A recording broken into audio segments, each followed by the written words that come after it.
అందరికీ తెలుగు భాషా దినోత్సవ శుభాకాంక్షలు అండి. నాకు ఇప్పుడు ఒక కొత్త రికార్డు ఒకటి వైవిఎస్ చౌదరి గారిది నాకు ఐడియా రాలేదు, ఎప్పటిదాకా ఇప్పుడు వచ్చింది.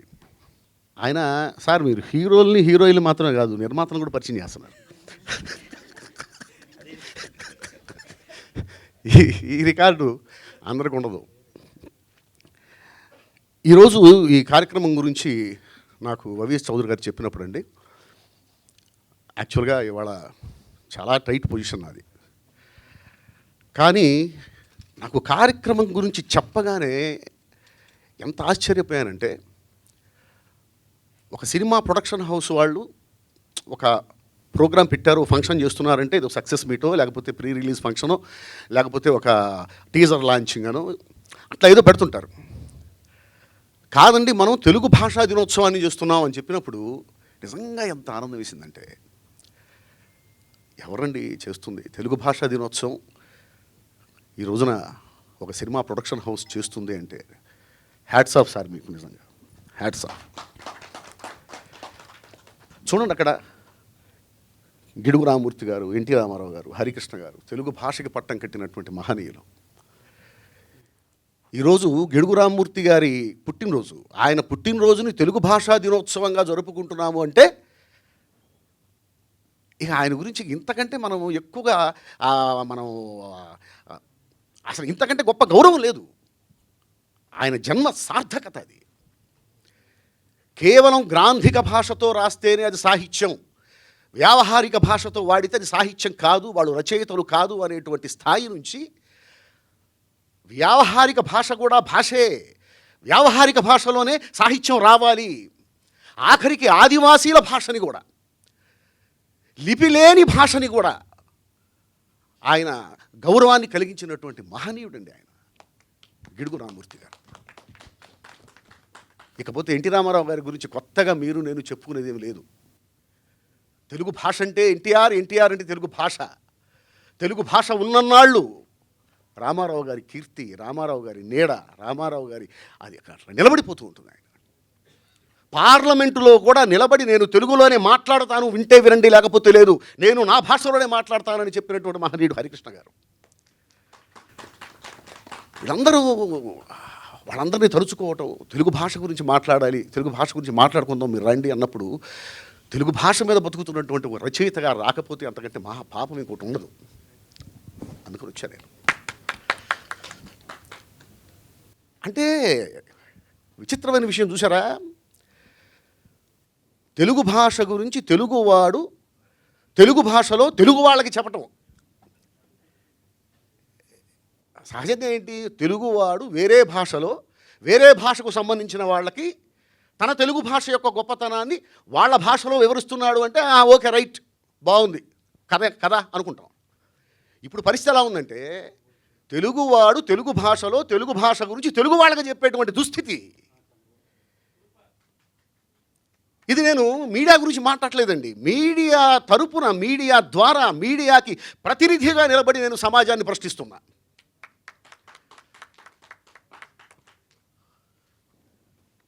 ఒకసారి అసలు పాఠశాలల్లో తెలుగు అభ్యసించాల్సిన అవసరం లేదు, తెలుగు భాష గురించి మాట్లాడాల్సిన అవసరం లేదు, తెలుగు బోధించాల్సిన అవసరం లేదు అన్న పరిస్థితులు మనం చూసాం, విన్నాం, దాని గురించి మాట్లాడుకున్నాం.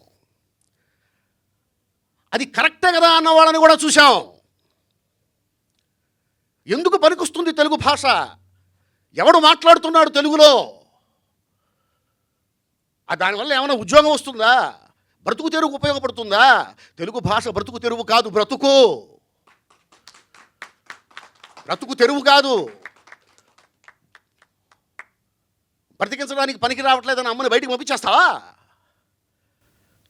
తెలుగు అంటే అమ్మ. మనం పుట్టినప్పుడు మనం ఏడ్చిన ఏడుపు కూడా తెలుగులోనే ఏడ్చాం, అప్పుడు అది తెలుగు భాష అని మనకు తెలియదు.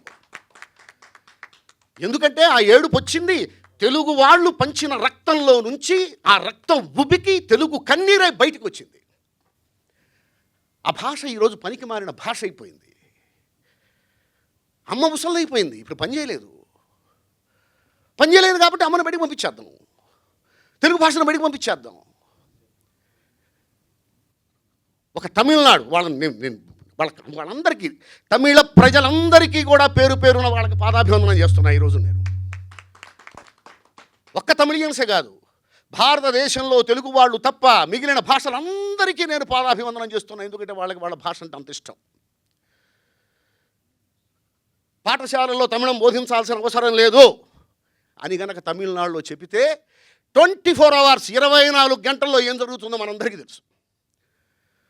పాఠశాలలో మలయాళం నేర్పించాల్సిన అవసరం లేదని చెప్పి కేరళలో చెబితే 24 గంటల్లో ఏమవుతుందో మనందరికీ తెలుసు. కానీ ఇక్కడ ఏమి కాదు, ఏమీ కాలేదు, ఒప్పేసుకుంటాం. అరే పిల్లలు తెలుగులో మాట్లాడుతుంటే తల్లిదండ్రులు కొడతారండి, కొడతారు.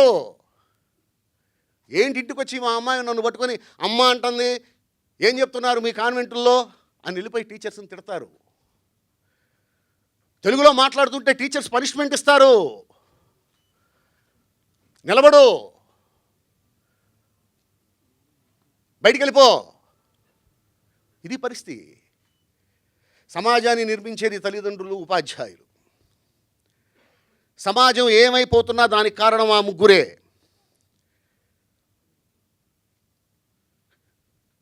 ఒక హాస్పిటల్లో ఒక డాక్టర్ని, ఒక మెడికోని, ఒక స్త్రీని అతి దారుణంగా 18 మంది కలిసి మానభంగం చేసి చంపారు అంటే దానికి కారణం వాళ్ళ తల్లిదండ్రులు, వాళ్ళ టీచర్లే. అతి దారుణమైనటువంటి సమాజంలో మనం బతుకుతున్నాం. అతి దారుణమైన సమాజంలో తల్లిదండ్రులు, టీచర్సే సమాజాన్ని ఏర్పాటు చేసేది. ఇప్పుడు మనందరం ఇక్కడ కూర్చొని ఉన్నాం, మనకంటూ ఒక సమాజం ఉంది అంటే ఇప్పుడున్న సమాజాన్ని తీర్చిదిద్దింది ఈ సమాజాన్ని కన్న తల్లిదండ్రులు. రేపటి సమాజాన్ని తీర్చిదిద్దాల్సింది ఈ సమాజంలో ఉన్నటువంటి తల్లిదండ్రులు, టీచర్లు. వాళ్ళే అంటున్నారు, నువ్వు తెలుగులో మాట్లాడితే నీకు నేను పనిష్మెంట్ ఇస్తాను. తల్లిదండ్రులు ఒప్పుకోరు తెలుగులో అమ్మ అని పిలిస్తే అమ్మ ఒప్పుకోదు, నాన్న అని పిలిస్తే నాన్న ఒప్పుకోడు. ముందు ఇది మారాలండి. ఇది మారకపోతే ముఖ్యంగా తెలుగు వాళ్ళకి మాత్రమే, ఇక ఏ భాషలో అది ఉండదు. ప్రతి భాషలోనూ వాళ్ళ భాషను వాళ్ళు గౌరవించుకుంటారు, వాళ్ళ భాషను వాళ్ళు ప్రేమించుకుంటారు. ఇద్దరు తమిళియన్స్ కలిస్తే తమిళంలోనే మాట్లాడుకుంటారు, ఇద్దరు మలయాళీలు కలిస్తే మలయాళంలోనే మాట్లాడుకుంటారు, ఇద్దరు ముస్లిమ్స్ కలిస్తే ఉర్దూలోనే మాట్లాడుకుంటారు, ఇద్దరు తెలుగు వాళ్ళు కలిస్తే ఖచ్చితంగా ఇంగ్లీష్లో మాట్లాడుకుంటారు. వాళ్ళు తెలుగులో మాట్లాడితే మనం ఆశ్చర్యపోవాలి. అమ్మాయి తెలుగులో మాట్లాడుతున్నారే, ఆహా వీళ్ళకి తెలుగు భాష కొంచెం తెలుసండి, లేదా తెలుగు భాష మీద ప్రేమ ఉందండి. ఇది పరిస్థితి. ఇప్పుడున్న సమాజం ఇలాగే కొనసాగితే కొన్నేళ్ల తర్వాత ఒకప్పుడు భారతదేశంలో తెలుగు అనే భాష కూడా ఒకటి ఉండేదంట అని చెప్పుకునే పరిస్థితి వస్తుంది. అప్పుడు మనకంటూ ఒక ఉనికి ఉండదు, మనం ఎవరమో మనకే తెలియదు, మన చిరునామా మనకి తెలియదు. ఎవరండి మీరు అంటే దానికి సమాధానం మన దగ్గర ఉండదు. నా తల్లిదండ్రులు, నా ఉపాధ్యాయులు నన్ను చాలా గొప్పగా తీర్చిదిద్దారు. నా పిల్లల్ని కూడా అలా తీర్చిదిద్దాల్సినటువంటి బాధ్యత నా మీద ఉంది, నా భార్య మీద ఉంది, వాళ్ళ టీచర్స్ మీద ఉంది. కావచ్చు అందరూ తల్లిదండ్రులాగే నేను కూడా నా పిల్లల్ని ఇంగ్లీష్ కాన్వెంట్స్లోనే చదివించి ఉండొచ్చు, కానీ వాళ్ళకి తెలుగు రాకుండా మాత్రం లేదు. ఖచ్చితంగా ప్రతిరోజు 1 గంట తెలుగు చదవాల్సిందే, ఇంట్లో తెలుగులోనే మాట్లాడాలి, తెలుగులోనే మాట్లాడాలి. వాళ్ళ కాలేజీలో వాళ్ళు ఏం మాట్లాడుకుంటారు నాకు అనవసరం. అసలు అమ్మని అమ్మ అని అనాలి, అమ్మని పట్టుకుని శవమా అని పిలవకూడదు, నాన్నని నాన్న అని పిలవాలి. చాలా బాగుంటుంది, చాలా బాగుంటుంది. తెలుగు పద్యాలు నేర్చుకోవాలి, వేమన పద్యాలు నేర్చుకోవాలి, దాశరథి శతకాలు నేర్చుకోవాలి, సుమతి పద్యాలు నేర్చుకోవాలి. ఎందుకంటే వ్యక్తిత్వం వచ్చేది అక్కడి నుంచే. ట్వింకిల్ ట్వింకిల్ లిటిల్ స్టార్ అంటే వ్యక్తిత్వం రాదు. ఏమొస్తుంది వ్యక్తిత్వం? దాని అర్థం ఏమిటి? ఒక వేమన పద్యం నేర్చుకుంటే ఎలా బతకాలో తెలుస్తుంది, ఒక సుమతి శతకం నేర్చుకుంటే ఎలా బతకాలో తెలుస్తుంది, ఏది తప్పో తెలుస్తుంది, ఏది ఒప్పో తెలుస్తుంది. తెలుగు చాలా గొప్పదండి. ఇటాలియన్ ఆఫ్ ఈస్ట్ అంటారు, నేను అది కూడా గ్రేటర్ దాన్ ఇటాలియన్. తెలుగు భాషకి మాత్రమే సంబంధించిన కొన్ని అంశాలు ఉన్నాయి సాహిత్యంలో. పద్యం తెలుగులోని మాత్రమే రాయాలి, తెలుగులో మాత్రమే రాయగలరు, ఇంకే భాషలోనూ పద్యం రాయలేరు. అంత గొప్ప వ్యాకరణం మనకుంది, అన్ని అక్షరాలు మనకున్నాయి, అన్ని ఒత్తులు మనకున్నాయి. ఇంగ్లీష్ టైపింగ్తో తెలుగుని డిటిపి చేసేటువంటి పరిస్థితి వచ్చిన తర్వాత, అంటే ఇంగ్లీష్ లెటర్స్ మీద తెలుగు టైపింగ్ చేసేటువంటి పరిస్థితి వచ్చిన తర్వాత, ఈ స్మార్ట్ ఫోన్లు, ఈ ల్యాప్టాప్లు వచ్చిన తర్వాత, తెలుగు లెటర్స్లో ఇంగ్లీష్ లెటర్స్లో తెలుగు టైపింగ్ చేయటం కోసం అని చెప్పి కొన్ని అక్షరాలని లేపేశారు. ఎందుకు లేపేశారంటే కుదరక. అది తెలుగు. ఇక ఏ భాషలోనూ అక్షరాలను తీసేయాలి, ఎందుకంటే అన్ని భాషల్లో అన్ని అక్షరాల్లో వాళ్ళు టైప్ చేయగలుగుతున్నారు. ఇంగ్లీష్ అక్షరాల్లో వేరే వేరే భాషల్లో ఒక్క భాష కూడా ఎత్తేయకుండా టైప్ చేయగలుగుతున్నారు. బట్ తెలుగులో మాత్రం అది కుదరటల్లా, కొన్ని అక్షరాలు తీసేయాల్సి వచ్చింది. అంత గొప్ప భాష తెలుగు భాష. చా, ఛ, చా, వాళ్ళు చా కొట్టగలుగుతున్నారు, ఛా కొట్టగలుగుతున్నారు, చా వాళ్ళ వల్ల కావట్లా. వాళ్ళ వల్ల కాక అక్షరాన్ని లేపేశారు, అక్షరాలు లేపేశారు.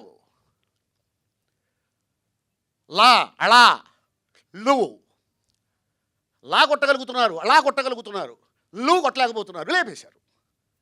వాళ్ళ వల్ల కాక, వాళ్ళ చేత కాక అక్షరాలు కూడా లేపేసినటువంటి పరిస్థితి. అలా చాలా అక్షరాలు లేచిపోయాయి తెలుగులో. అంత గొప్ప భాష తెలుగు భాష. అదేంటండి తమిళంలో కూడా నేను పద్యాలు విన్నానే, ఏదో సినిమాలో పద్యాలు ఉన్నాయి. కాదండి, పద్యాలకు ఒక పద్ధతి ఉంది. పద్య రూపంలో గానం చేయటం వేరు, పద్యగానం వేరు. ఇప్పుడు పాట పాడినట్టు పద్యంలాగా మనం కూడా పాడేసేయచ్చు. ప్రతిదీ పద్యం కాదు. పద్య రచనకి ఒక ఛందస్సు ఉంటుంది, ఒక పద్ధతి ఉంటుంది. అది ఒక్క తెలుగులో మాత్రమే ఉంది. తెలుగు భాషకి సొంతం పద్యం. మహాకవులెందరో ఒక చలంగారు కానీ, ఒక త్రిపురనేని రామస్వామి చౌదరి గారు కానీ, ఒక గిడుగు రామూర్తి గారు కానీ, ఒక జింఝాల పాపయ్య శాస్త్రి గారు కానీ, ఒక దేవులపల్లి కృష్ణశాస్త్రి గారు కానీ, మహనీయులెందరో సుసంపన్నం చేసినటువంటి భాష ఈరోజు కన్నీళ్లు పెట్టుకుంటూ ఉంది. ఇప్పుడున్న సమాజాన్ని మార్చాలంటే, ఒకప్పుడు నా వ్యావహారిక భాషకు కూడా సాహిత్యంలో ఒక స్థానం ఉండాలి అని చెప్పేసి ప్రతి ఒక్కడు,